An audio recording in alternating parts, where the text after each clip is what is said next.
But also cities suffer from a different unsustainable issue, and they rely, we know, from being connected, but global air travel is a major issue. In fact, new cities emerge around airport hubs. This is the image of Dubai, a city that is currently building an airport for 120 million persons per year.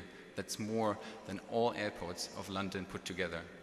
The Mayor of London reminded us at the same time that today, if you were to include the carbon footprint of air emissions into London's budget, it's by far the largest contribution with 34%. I'm going to become now positive. Cities can be pioneers for green lifestyles and are key to de-link high living standards and high energy consumption. This is an image mapping our two basic issues. On the vertical, the national ecological footprint per person. On the horizontal, the Human Development Index, where of course we want to be above a certain category and for the ecological footprint below. Today, only 2 countries perform in this box, and it is our hypothesis that well-designed cities can bring us exactly where we need to be.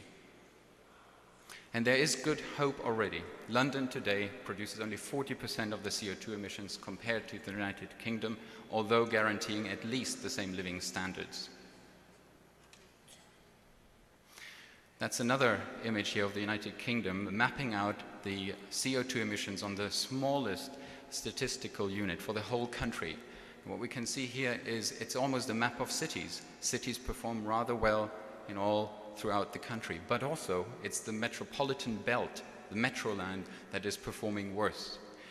To conclude here, it's really the difference between that urban typology, the public transport, flat living relationship of the city, compared to this sprawling, car-dependent, single-family or terraced housing strategy that is the difference that makes a city sustainable or not. Fourth point, cities are progressive environments.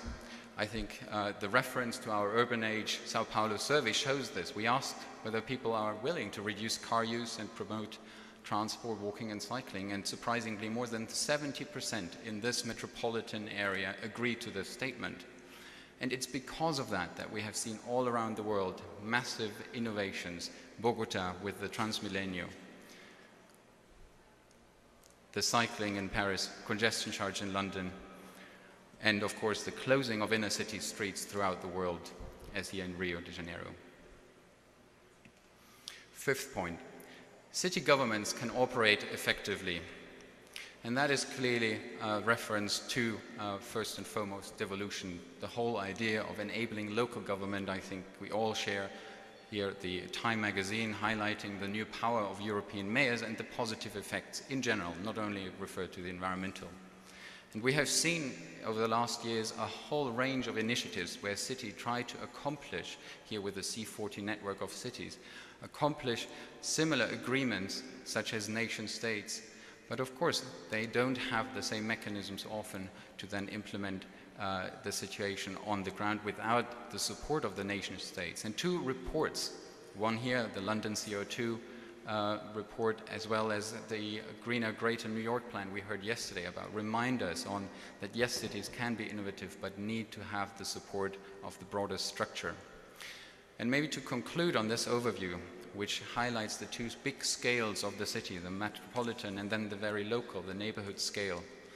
It's a reminder of that it's strategic planning that has to recognize both parts of the city, and a policy for the long term that needs to be reinvented. And it's difficult to refer to reinventing planning at this stage, but I think that's ultimately lurking behind. The planning discipline and planning for the future is something we have to address.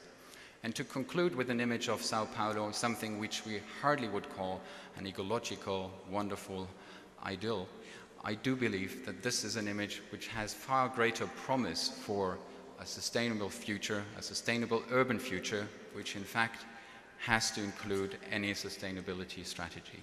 Thank you very much.